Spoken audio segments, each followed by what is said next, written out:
Assalamu alaikum everyone. I hope you all are fine. So in this particular video we are going to discuss about the midterms result जो आज जो है वो announce हुआ है, ठीक है। अच्छा, अब यहाँ पे इस वीडियो में हम कुछ मेन पॉइंट्स डिस्कस करेंगे about passing criteria in view. Like अगर आपके मिड टर्म्स में 20% मार्क्स हैं या फिर उससे ऊपर हैं तो लाइक हमने फाइनल्स के लिए कितने स्कोर करने हैं पास होने के लिए, ठीक है। इसी तरह आपको रिज़ल्ट में एक एग्ज़ाम अटेंडेंस का कॉलम जो है वो नज़र आ रहा होगा और इसी तरह से क्लास एवरेज का, ठीक है। इनके बारे में बात करेंगे। उसके अलावा जो आपने सुना होगा मोस्ट ऑफ द टाइम्स के 20% रूल है व्यू में। So we will look into the details कि बेसिकली 20% रूल जो है वो है क्या, ठीक है। उसके अलावा आर एल क्या होता है असल में हमने ये देखना है इस वीडियो में। And at the very and हमने क्या डिस्कस करना है कि फ़ाइनल टर्म्स को हमने कैसे प्रिपेयर करना है और आपने जो है वो उनमें अच्छे मार्क्स कैसे स्कोर करने हैं, ठीक है। So if you are new to this channel then don't forget to subscribe and stay tuned till the end of the video. Well, अब सबसे पहले हम बात करते हैं कि passing criteria in view.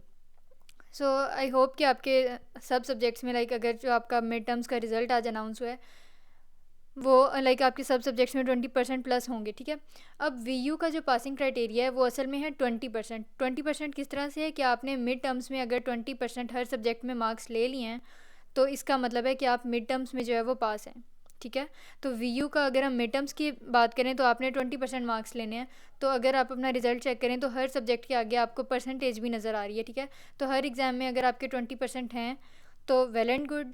It means कि हम मिड टर्म्स में आपने क्लियर कर लिया और जो है अब फाइनल टर्म्स में आप अपीयर हो सकते हैं। लेकिन इन केस आपका कोई एक सब्जेक्ट भी ऐसा है जो 20% से कम मार्क्स हैं आपके, लाइक 19%, 10%, बहुत कम चांसेस होते हैं कि व्यू लाइक फेल ही कर दे मिड टर्म्स में। लेकिन इवन देन अगर कोई आपका सब्जेक्ट ऐसा है जिसमें आपके 20% से लेस हैं तो इट मीन्स कि उस सब्जेक्ट में आप मिड टर्म्स में फेल हैं और उस वो फाइनल्स में हम नहीं उसमें अपीयर हो सकते, ठीक है। तो फाइनल्स अटैम्प्ट करने के लिए, फाइनल पेपर्स देने के लिए ज़रूरी है कि हर एग्ज़ाम में आपका जो है वो 20% मार्क्स हों मिड टर्म्स में, ठीक है। ये तो था पासिंग क्राइटेरिया। अच्छा, अब एग्ज़ाम अटेंडेंस ये जो आपको कॉलम शो हो रहा है इसका आपके साथ कोई ऐसा कंसर्न नहीं है। ये ओवरऑल ये है कि फॉर एग्जांपल अगर आपका एक सब्जेक्ट है CS 205 फॉर सपोज़, तो उसमें फॉर सपोज़ आपकी यूनिवर्सिटी के उस सेमेस्टर में जो हमारा चल रहा है अब सेमेस्टर, उसमें 1000 स्टूडेंट्स पेपर में जो है उन्होंने डेटशीट बनाई थी या उन्होंने इस सब्जेक्ट में इनरोल किया हुआ है और फिर उसमें से 1000 में से फॉर एग्जांपल 800 जो है वो पेपर देने गए लैब में कैंपस में, ठीक है। तो इसका मतलब है कि ये एग्ज़ाम अटेंडेंस होती है कि टोटल कितने स्टूडेंट्स इनरोल्ड हैं और फिर कितने स्टूडेंट्स ने उसमें से, मतलब टोटल में से कितने स्टूडेंट्स ने जो है वो एग्ज़ाम अटैम्प्ट किया, चाहे वो पास हुए या फेल हुए। तो ये एग्ज़ाम अटेंडेंस है, लेकिन इसका ऐसे आपके साथ कोई पर्सनल लिंक नहीं है, इसलिए डोंट वरी अबाउट दैट। अच्छा, अब नेक्स्ट बात आ जाती है कि 20% रूल। अब 20% रूल बेसिकली क्या है कि जैसे मैंने अभी आपको बताया कि मिड टर्म्स क्लियर करने के लिए 20% होना ज़रूरी है, ठीक है। और इसी तरह अगर किसी सब्जेक्ट में आपके 20% से लेस मार्क्स हैं तो इट मीन्स कि उस सब्जेक्ट में आप फाइनल में अपीयर नहीं हो सकते, ठीक है। लेकिन अब 20% रूल ही मिड टर्म्स के लिए है और 20% रूल ही फाइनल्स के लिए है। लेकिन 20 + 20 40%। अब अगर आपके किसी सब्जेक्ट में फ़ाइनल के एंड पे जब आपका रिजल्ट आएगा तो किसी सब्जेक्ट में अगर आपके 40% बनेंगे तो वो सब्जेक्ट पास नहीं होगा, ठीक है। तो अब ये क्या सीन है कि मिड टर्म भी 20% से पास हो रहा है, फाइनल टर्म्स भी 20% से पास हो रहा है, लेकिन टोटल फिर भी फेल हो रहे हैं। क्यों? क्योंकि मिड लाइक वी का जो पासिंग क्राइटेरिया ना ओवरऑल वो है 50%। तो ये जो क्विजेज़ और असाइनमेंट्स और GDBs राउंड द सेमेस्टर हमारे चल रहे होते हैं उनमें भी आपने जो है वो 10% मैक्सिमम सिक्योर करने हैं, ठीक है। तो मतलब ओवरऑल सारी चीज़ों के मिला के आपके 50% बने चाहिए।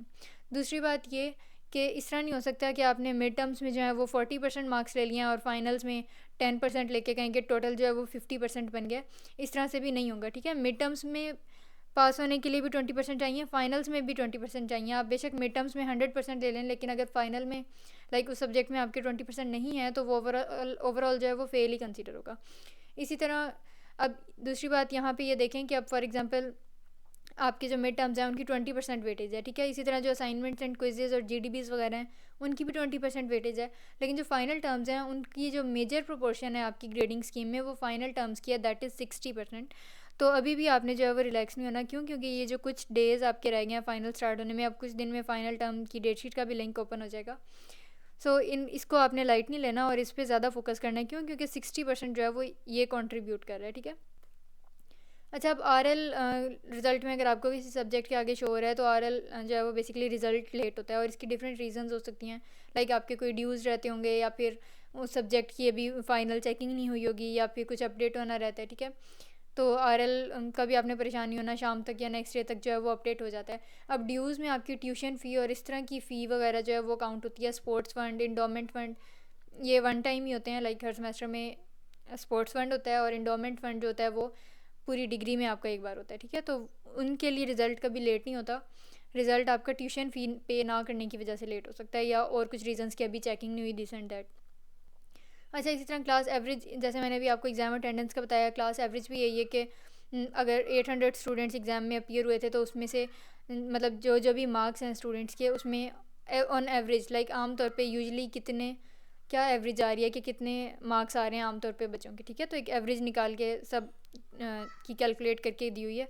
अगेन ये आपका कंसर्न नहीं है। अच्छा, अब last but not the least हमने ये बात करनी है फ़ाइनल टर्म्स की प्रिपरेशन की। As I already told you कि आपने फाइनल्स को लाइट नहीं लेना। क्यों? क्योंकि 60% इनकी ओवरऑल वेटेज है और ये ज़्यादा कंट्रीब्यूट कर रहे हैं आपकी मेन CGPA में, ठीक है।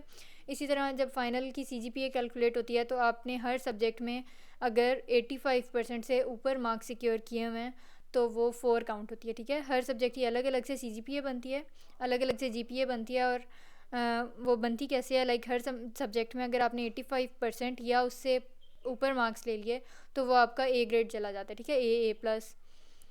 तो वो आपके पास जो है वो 4 CGPA बन जाती है। फिर उससे लेस ये ग्रेडिंग स्कीम जो है वो LMS पे चेक की जा सकती है। इसी तरह अगर आपके लैब्स के कोई पेपर हैं प्रैक्टिकल के, तो उनके क्योंकि मिड टर्म्स नहीं हुए थे तो 40% जो है वो आपकी सेमेस्टर एक्टिविटीज़ होंगी, जिसमें राउंड अबाउट 15% क्विजेज़ होंगे और 25% असाइनमेंट्स के होंगे। इसी तरह 60% उनके फाइनल टर्म्स के होंगे, ठीक है। सो आपने मेक श्योर करना है। अब जिस तरह कुछ सब्जेक्ट्स हैं, जैसे MGT के काफ़ी सारे सब्जेक्ट्स हैं, उनका पास्ट पेपर्स में से नहीं आता, लेकिन जो CS के सब्जेक्ट्स हैं मोस्टली या मैथ्स के, उनका पास्ट पेपर्स में से अक्सर आ रहा होता है। सो आपने अगर मिड टर्म्स देखे आपको अंदाज़ा हो गया होगा कि किन सब्जेक्ट्स का पास्ट में से रिपीट हो रहा होता है और किन का नहीं हो रहा होता। लेकिन ये जो मेन मैंने आपको बताया है कि MGT और इस तरह के जो सब्जेक्ट्स हैं MCM वगैरह, इनका नहीं आता पास्ट पेपर्स में से, ठीक है। वो ज़्यादा कॉन्सेप्ट बेस्ड होता है। CS के और मैथ्स के होते तो कॉन्सेप्ट बेस्ड हैं, लेकिन वो मतलब पास्ट में से भी अक्सर जो है वो रिपीट हो रही होती हैं फाइल्स में से। सो आपने इस हिसाब से फाइनल टर्म्स को प्रिपेयर कर लेना है। अब असाइनमेंट्स ऑलमोस्ट ख़त्म हो गई हैं, GDBs भी हो गए होंगे, एक एक क्विज़ रह गया है तकरीबन सबका। सो अब आपने ये देखना है कि लाइक जिस सब्जेक्ट में आपके मिड टर्म्स में अगर कम है, कम इन अ सेंस कि अगर 20% से कम है तो it means you are fail, लेकिन अगर 20% से तो ऊपर है लेकिन बाकी सब्जेक्ट्स के कंपैरिजन में अगर कम है तो आपने उस सब्जेक्ट को इन डेज़ में ज़्यादा फोकस करके पढ़ना है, ठीक है। और इंशाल्लाह अच्छा जो है वो आपका फाइनल्स का भी रिज़ल्ट आ जाएगा। और this was all about this video. इसमें अगर फिर भी कोई क्यूरी या कन्फ्यूजन हो related to your mid terms, so you can always drop a comment, and if you are new to this channel then don't forget to subscribe and hit the bell icon as well. See you soon, till then खुदा हाफिज़।